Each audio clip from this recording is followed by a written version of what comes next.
it almost rolled into a second one there. We didn't want to do that. Good morning, ladies and gentlemen. It's me, T-Bone, from the Lunsby Show with T-Bone and Chick Brew. Sans Chick Brew. It's Sunday morning. It's 10:30. That can only mean one thing. It's time for the Supplemental. We come to you every Sunday morning and we do three things. We tell you about your national days of the week. We tell you about some kind of community or comedy note that's going on in the world, generally around the greater Harrisburg metropolitan area. And if we don't do that, it could be Road to Spain. For the TikTok audience and the TikTok audience only, that is a beautiful street you see right there in lovely Road to Spain, where I used to live, where my partner currently lives. And I chose that background because it was the only one I had available. Because I try to do some things that I'm still learning the TikTok. I'm still learning how to use TikTok. So ignore that thing I just said. They get to see a Spanish street. Everybody else gets to see the logo in the background. And I am a little short. Why am I short? Not in the TikToks. I'm gigantic or... All right, that's...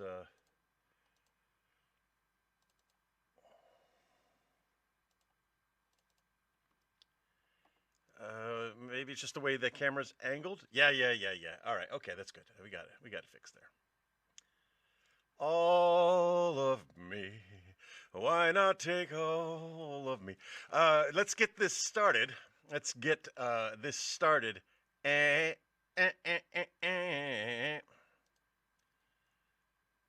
Going over here.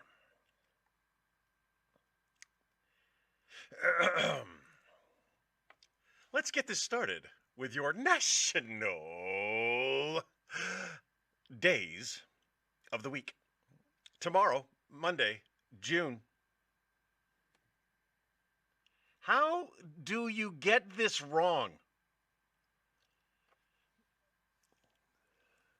My friends who do the whole Chat GPT thing, don't trust Chat GPT. Don't trust it. Investigate it, review it, check it out. Why? Because tomorrow is not Monday, June the 3rd. Tomorrow, by my calculations, is Monday, June the 2nd. So let's ask ChatGPT, why do you start with Monday, June the 3rd, when tomorrow is Monday, June the 2nd?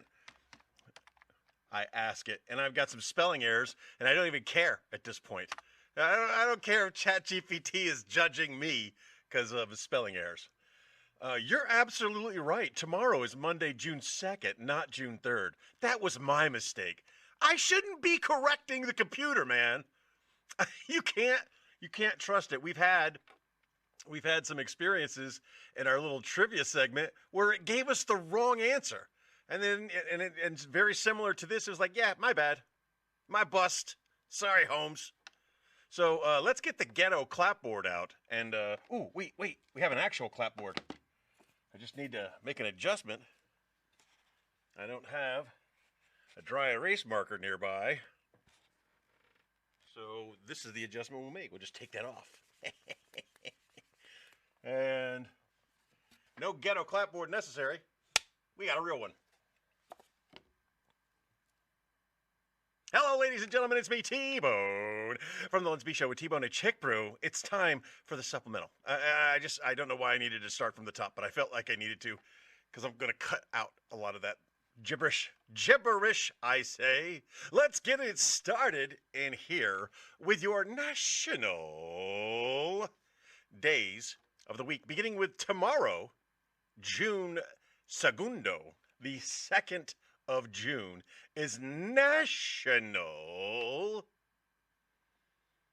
Oh, I got some good choices, man. I got some good choices. I got ice cream and chicken. But I'm gonna go with this one. I'm gonna because my boss comes into my job every day and says, "What day is it, Tony?" And I tell him. He doesn't have TikTok, so I just tell him what the national day of the week is from the Supplemental. And tomorrow I want to impress upon Mr. Keith, it's National Leave the Office Early Day. And for those of you who are just listening to me, I am winking very hard at the screen. Monday, June the 2nd, National Leave the Office Early Day. Whoever is in charge of the holidays, you did good on this one. You got a lot of dumb ones out there, but this is a good one. This is like a white person's Juneteenth. That was just for fun. That was just for fun. All right, that is Monday, June 2nd, National Leave the Office Early Day. I'm going to scroll and I'm going to read, and then I'm going to come back and look dead at the screen. I got laughs. That's what we're looking for. It was just laughs. Tuesday, June the 3rd, is National Egg Day. Eggs. Eggs, in my lifetime, they've had some bad PR, okay? Eggs are fantastic for you. Chicken eggs. I don't know anything about dinosaur eggs or ostrich eggs or bluebird eggs. All I know is chicken eggs, the ones we consume the most of, are actually really good for you. And then there was some bad publicity like, no, they're going to kill you with all their cholesterol. And then they came back and said, wait a second, that's the good cholesterol. That's the kind of stuff you want. If you want to lose weight, just eat eggs. Cut everything else out of your diet and just eat eggs. I have reintroduced eggs into my diet, and the healthiest way to eat eggs is from an Instapot. Ha ha ha! From an Instapot. No, they're not expensive anymore, Mr. Roger. The prices of eggs are going down drastically. You can now get them for just an arm, not an arm and a leg. So on Tuesday, June the 3rd, Instapot your eggs. It's pressure steams them. They come out of the shell in one simple, easy roll, and they're delightful. And if you're going to make your eggs square, which is a new thing I'm doing now, I'm squaring my boiled eggs because they look cool. You got to buy more than one of the square things because it takes a long time for it to set. Eggs are extremely resilient. They want to go back to being their egg shape as quickly as possible. Thank you for all the likes, Mother. Holy cow, that's a lot of likes. Wednesday, June the 4th.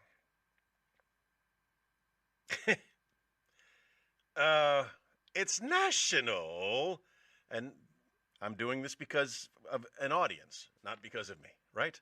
It's National Hug Your Cat Day.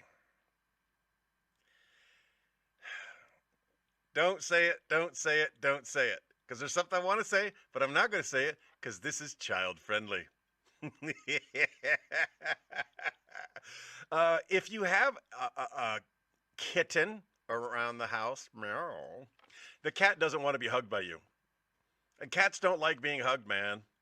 They'll let you pet them, or they'll make you pet them. Yeah, I hate when an animal does that. Whether it's a cat, dog, cow, dinosaur, a thread for this episode. I don't like when an animal pushes up against me and implores that I commence with the rubbing and the petting.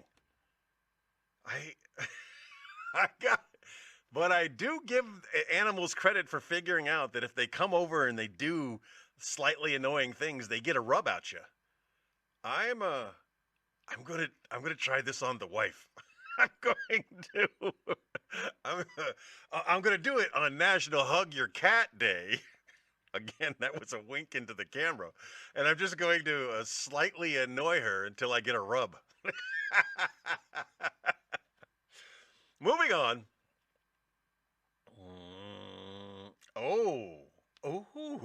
And it's a moving one. I love moving holidays. Thursday, June the 5th, is National Moonshine Day, boy. Get your shine on. It's a floater. Go figure. It's a floater. It occurs the first Thursday in June every year.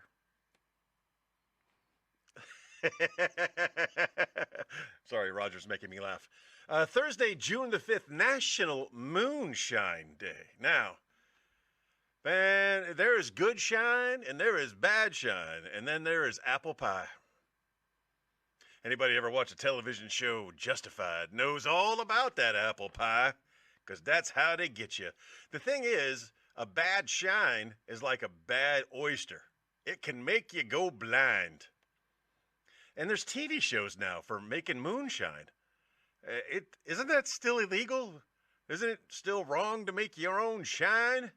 But you could go to the liquor store and they've got shine, and they sell it in mason jars, and I always think that's cute because you never know when you're going to need a mason jar, and I believe in recycling. So on Thursday, June the 5th, or for all future first Thursdays in June, I'm going to go buy some moonshine and recycle that mason jar as many times as I can. You see me scrolling. On Friday, June 6th, FDR famously said December 7th is a day that will live in infamy. And he was correct. It has lived in infamy. But you know what?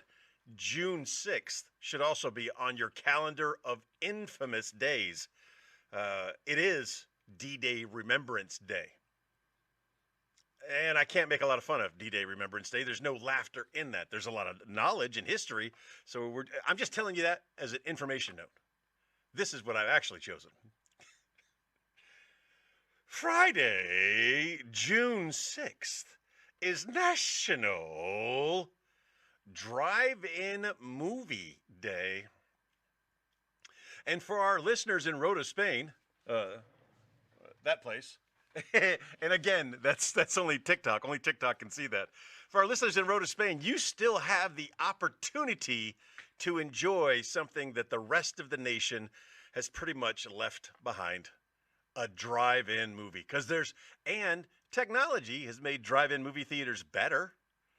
The food's still bad. It doesn't matter if your drive-in movie theater's been converted to a church, an outdoor church, the food's still going to be bad.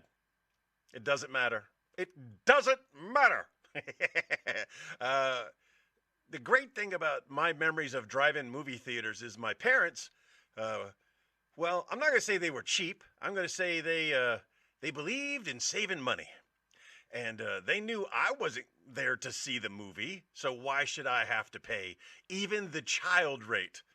So they would smuggle me. My parents were children smugglers, children traffickers. They would throw me in the trunk and they would drive into the movie theater, and then at their nearest opportunity, I think they let me out of the trunk. I don't really recall. They don't think I remember that because I was very, very young when they did that. Unfortunately, I remember things I'm not supposed to remember, and that sucks. It's National Drive-In. And if you, for the record, if there's a drive-in movie theater anywhere around you, go. Once in your life, if not on Friday, June the 6th, once in your life, go to a drive-in movie. Yeah, for the experience. Like going to the top of the Eiffel Tower, going to a drive-in movie. Make sure it's a good movie. They were thrifty, he says. Shifty, more like it. Moving on. Once a year, I call my best friend. I do this as a way of reaching out to all of you to include him. But once a year, I call him. And that is the wrong day. Let's try this again. On Saturday, June the 7th, it's National Chocolate Ice Cream Day. I'm not a fan of chocolate. Not a fan of vanilla. I'm not even a fan of strawberry. I am not the man sitting next to the man who's sitting next to the man who's sitting next to the man that ate that chocolate ice cream. Oh, Robin Harris callback. No, I don't like plain. I gotta have something in my ice cream.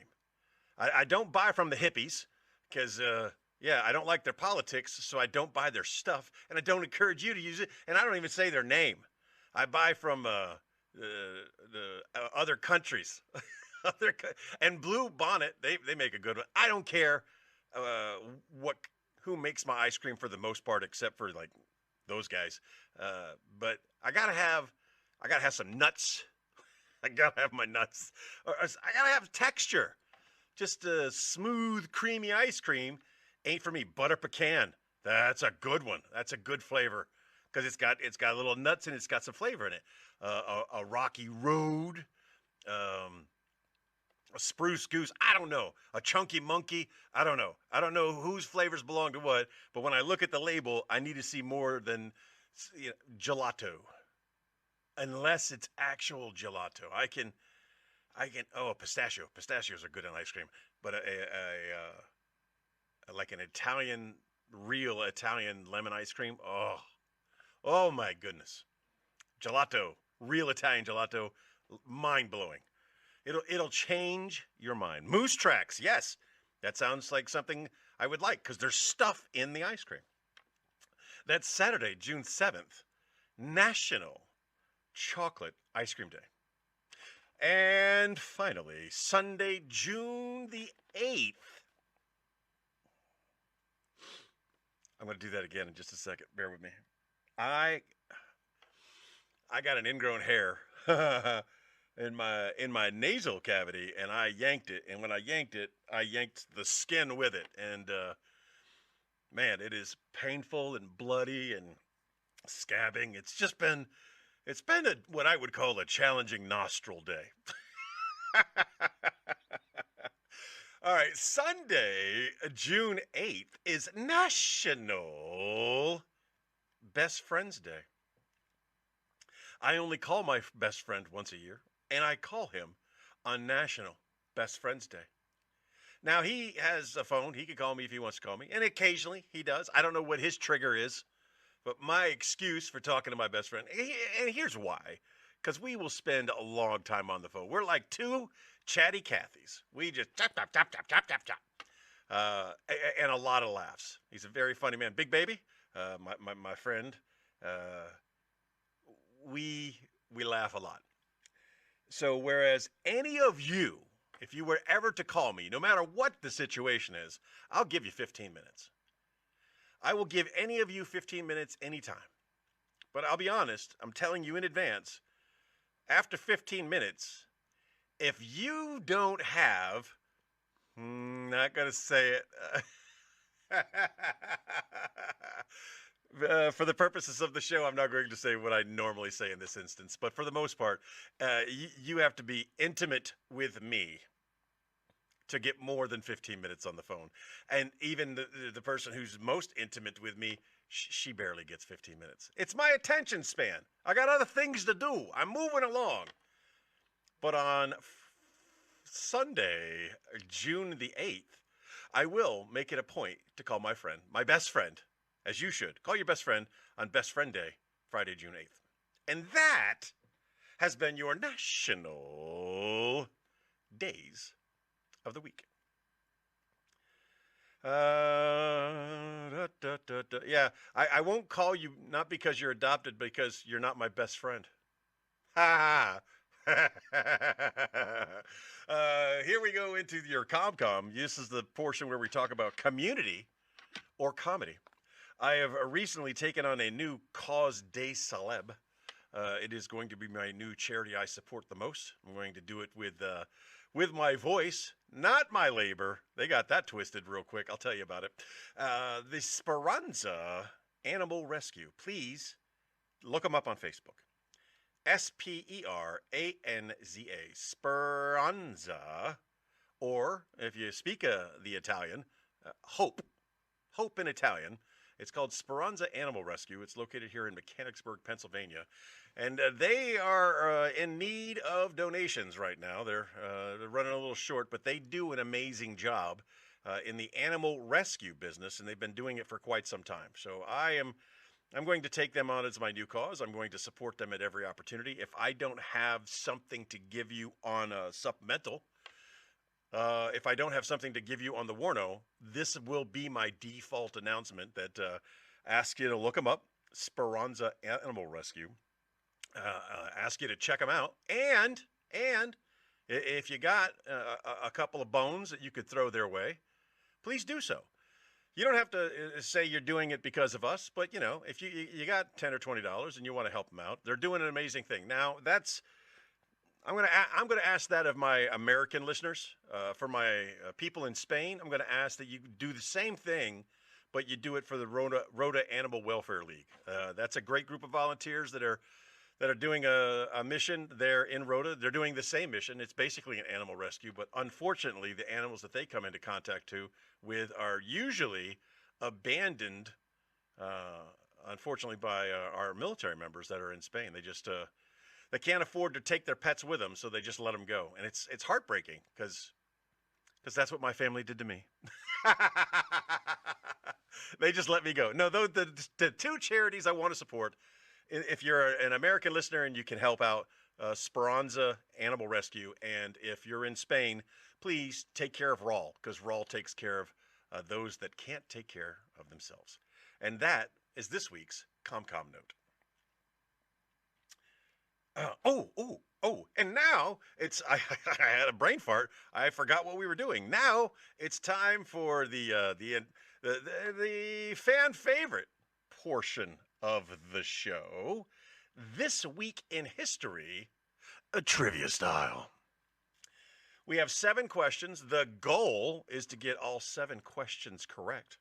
That's the goal. You are your own judge. You can put your answers in the comment section and we can read them along with you, or not. That is a true statement. Starting with this, what iconic science fiction film premiered in the United States, revolutionizing cinema and launching a massive franchise? So the question is a little weirdly formatted. So let me I guess I'm just supposed to give you the date and then ask the question. Strange. It's May 25th, 1977. What iconic science fiction film premiered in the United States, revolutionizing cinema and launching a massive franchise?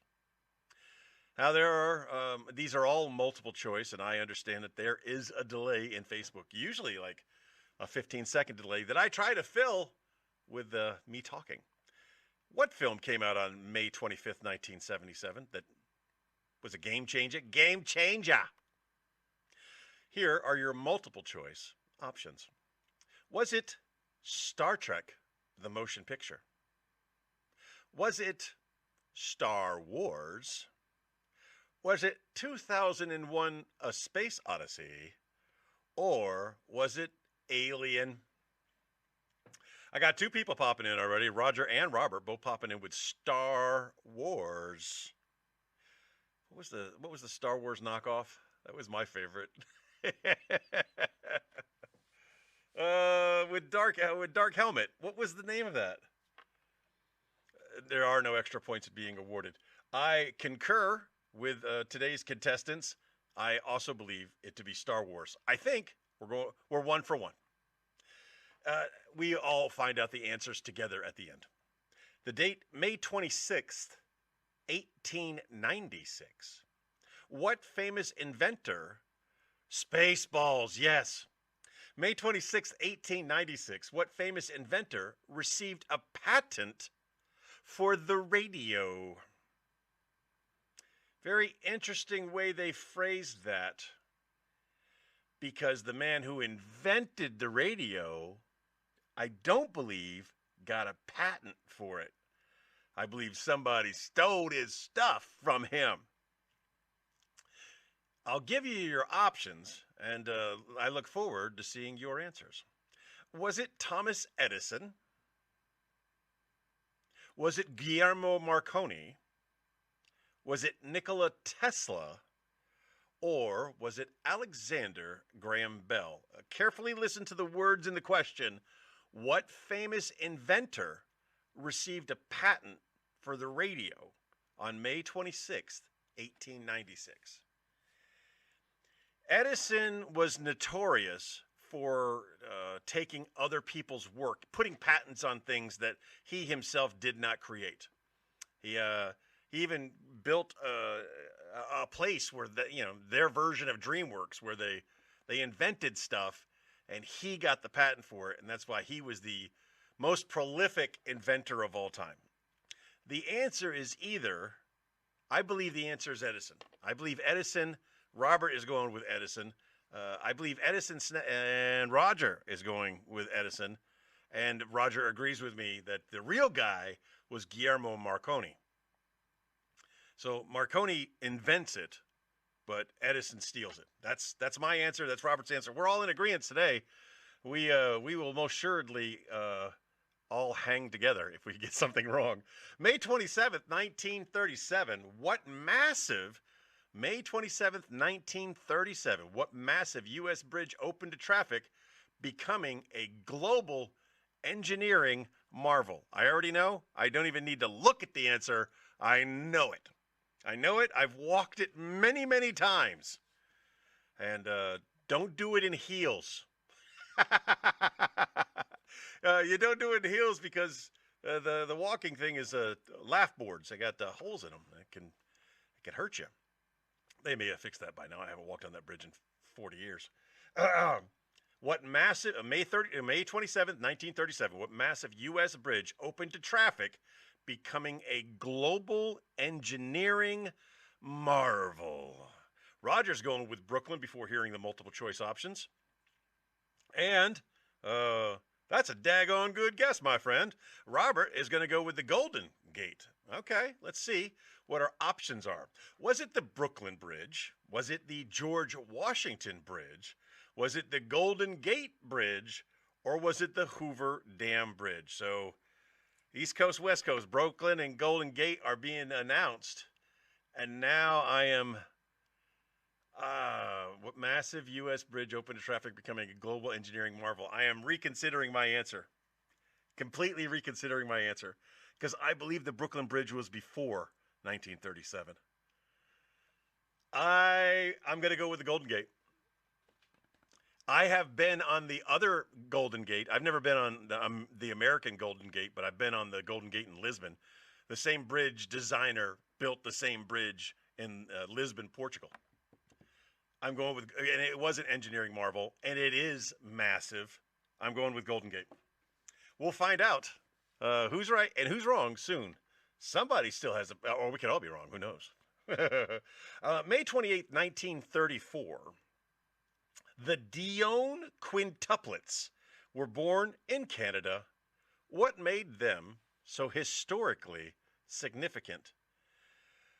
Not sure if I'm pronouncing it correctly. Dione.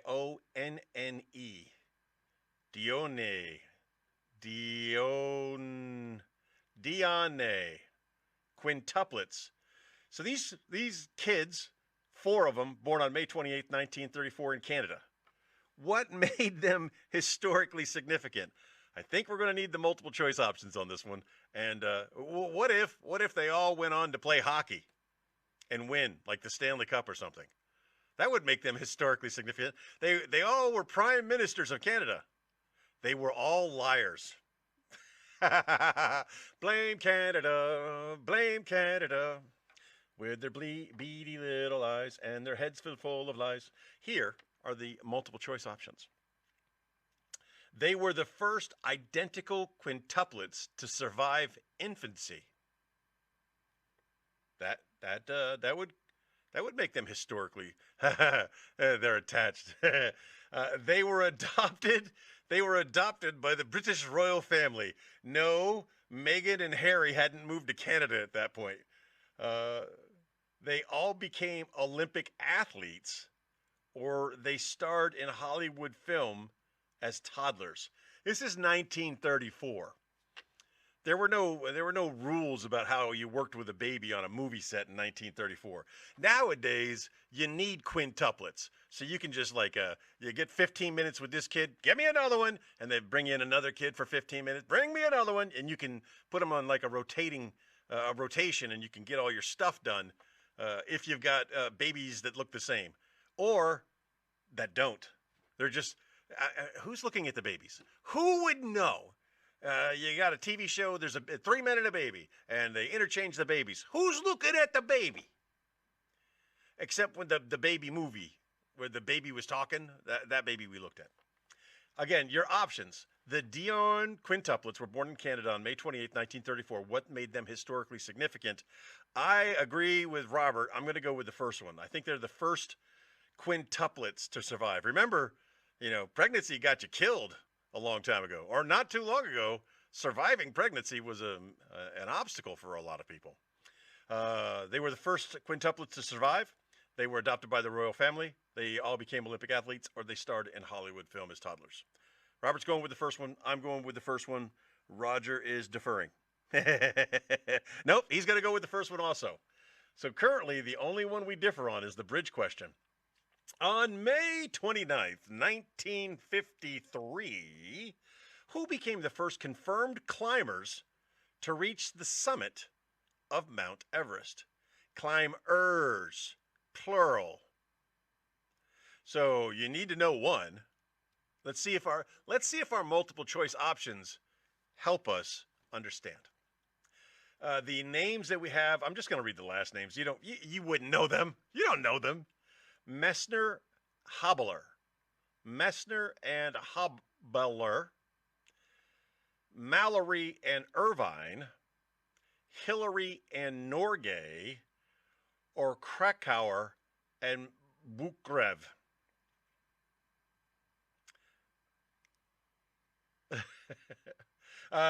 Who became the first confirmed climbers to reach the summit of Mount Everest? There was the climber who gets the credit for being the first person to do it.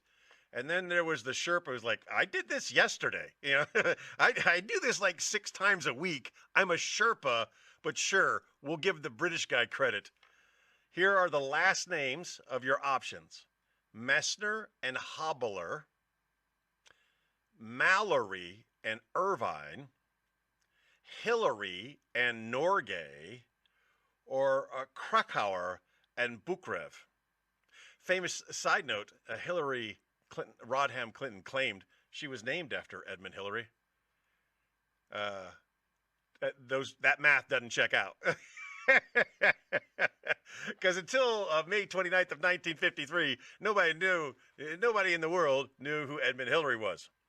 But him and his Sherpa, Norgay, is my answer. You're going or Bentley. Okay. Krakauer and Borkarev is what Robert's going to go with.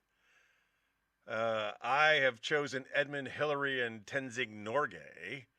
And Roger again defers on delay.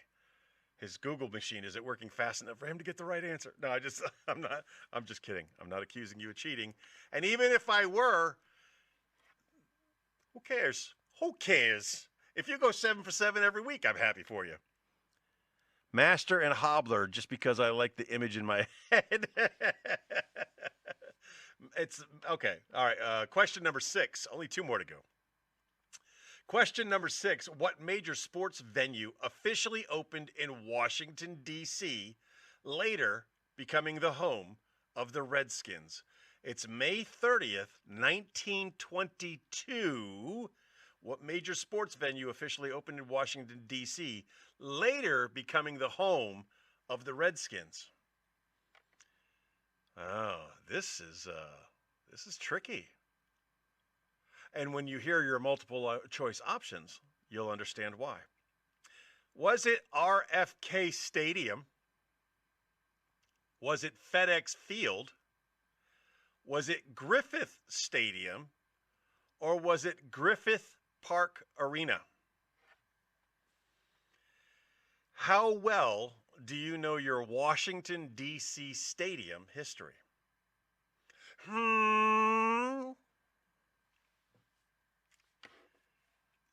So I talk you through my answers while I wait on yours. Again, your options are RFK Stadium, FedEx Field, Griffith Stadium, or Griffith Park Avenue.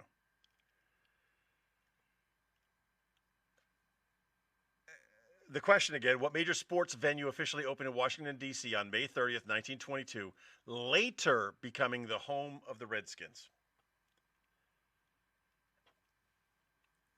Right? RFK Stadium is what you think. But it's 1922, Robert. RFK isn't even born yet. And he hasn't done anything that would give him the accolade of having a stadium named after him in 1922.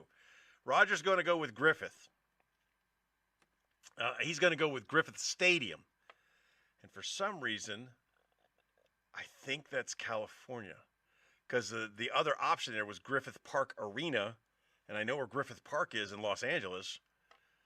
And I think it's called FedEx Field now. But they did play at RFK Stadium. But it wasn't called RFK Stadium when the sports venue officially opened. Roger's going with Griffith. Robert's going with RFK. I'm definitely not going with FedEx. Only one of us has the potential of going 7 for 7. I'm going with Griffith Park Arena. That's my answer. I am regretting it. As soon as I said it, I am regretting it. Deep down inside, I believe the answer they're looking for is RFK Stadium. But we'll find out together soon. On May 31st, 1889, the catastrophic Johnstown flood killed over 2,000 people in which U.S. state? May 31st, 1889, the catastrophic Johnstown flood killed over 2,000 people in which U.S. state? Oof, that's a good one. And all of these are states where this looks very potential. Was it Ohio? Was it Pennsylvania? Was it West Virginia? Or was it Kentucky? I don't know where Johnstown is. I would be fair to say that there's probably a Johnstown in each one of those states. John's a popular name. Why not name a town after him? Yeah, Roger goes with Georgia, which is not one of our options, so I'll let you change your answer. Was it Ohio, Pennsylvania, West Virginia, or Kentucky? I don't know why. I feel like it's Ohio. Roger's going to go with Pennsylvania. Very possible. We get a lot of rain here in Pennsylvania. We've got a lot of hills, a lot of valleys, a lot of mountains. All the wonderful things. Robert, West Virginia, also all the wonderful ingredients that you need for a flood that will kill 2,000 people. As does Kentucky. It's a random guess, folks. Robert, West Virginia. Roger, Pennsylvania. I am going to go with Ohio. Because I like saying hello to people in Japan. Those are your options. Those are our answers. Really miss not having the Tainies here today. Let's see. Would you like the answer key for these questions? Yes, please. And drum roll. Question number 1 was, of course, Star Wars. Question number 2, apparently, Guillermo Marconi did get the patent for the radio on May 26, 1896. So all of you that said Edison, wrong. I also said Edison. Question number 3 was the Golden Gate Bridge. It's got to be Ohio, but it's okay. You're wrong. You said it is okay to be wrong. The identical twin question was them surviving infancy. Doesn't say they survived much longer, but they survived infancy. It was Edmund Hillary and Tenzing Norgay that were the first people to climb Mount Everest. The answer they were looking for was RFK Stadium, originally called DC Stadium.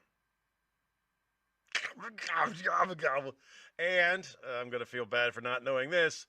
The Jonestown flood on May 31st, 1889, one of the deadliest in U.S. history, was right here in Pennsylvania. So, oof, this was a rough one this week, I tell you. But it's okay. It's just a great way to start your Sunday. We get a couple of laughs in, we have a little fun, and then we go on with the rest of our day. Ladies and gentlemen, I remind you today, as I remind you every day, just be the best person that you can be. And if you're a great person today, be an even better person tomorrow. Chick Brew sends her love. Stand by. A new episode of The Lunsby Show is forthwith.